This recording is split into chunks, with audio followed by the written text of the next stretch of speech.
L'archéologue français François Dessay, capture d'écran YouTube Università di Padova comme la référence de l'égyptologie Jean-François Champollion, il est français. Et comme lui, il est parvenu à déchiffrer une langue ayant gardé son mystère pendant des millénaires. François Dessay est archéologue. Il vient de décoder l'élamite linéaire. Une écriture phonétique, de type cunéiforme, retrouvée sur de multiples tablettes d'argile, précisément dans les ruines de la cité antique de Suse, en Iran. Le pays était anciennement appelé Perse et plus anciennement encore, il y a 4500 ans, royaume d'Ilam, d'où le nom de l'écriture en question, élamite linéaire.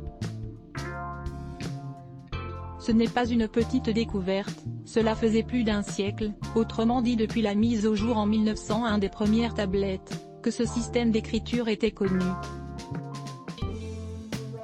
Mais personne, malgré toutes les tentatives en 119 ans, n'en a jamais trouvé la clé.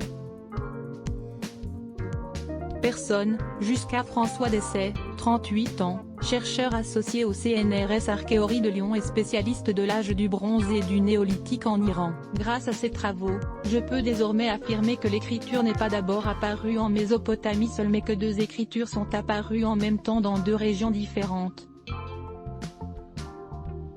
François Dessay, archéologue et sciences et avenir. L'archéologue ne s'est pas contenté de rêver devant Indiana Jones. 10 ans d'études, une thèse, un déménagement en Iran, plus de 14 ans de travail, et enfin un déclic, en 2017, alors qu'il étudie une série de textes trouvés sur un vase funéraire en argent. Il repère des répétitions, des suites de signes parfaitement identiques et comprend qu'il s'agit d'un nom propre. Il trouve donc les noms de deux souverains, puis celui de la déesse locale, Napirisha, et à partir de là, décode le reste, syllabe après syllabe, trouvant une prière. « Je ne me suis pas levé un matin en me disant que j'avais déchiffré l'élamite linéaire, dit-il à Sciences et Avenir, cela m'a vraiment pris 10 ans, mais grâce à ces travaux, je peux désormais affirmer que l'écriture n'est pas d'abord apparue en Mésopotamie seule mais que deux écritures sont apparues en même temps dans deux régions différentes.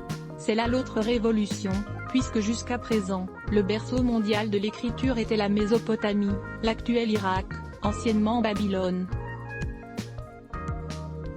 Avec ses tablettes vieilles de 4400 ans, François Dessay vient tout bouleverser. Ses écrits élamites sont contemporains des écrits mésopotamiens ex aequo. De quoi montrer que l'histoire est toujours plus subtile et complexe qu'une simple chronologie, mais qu'importe, en 2020, l'écriture élamite a donc enfin un lecteur.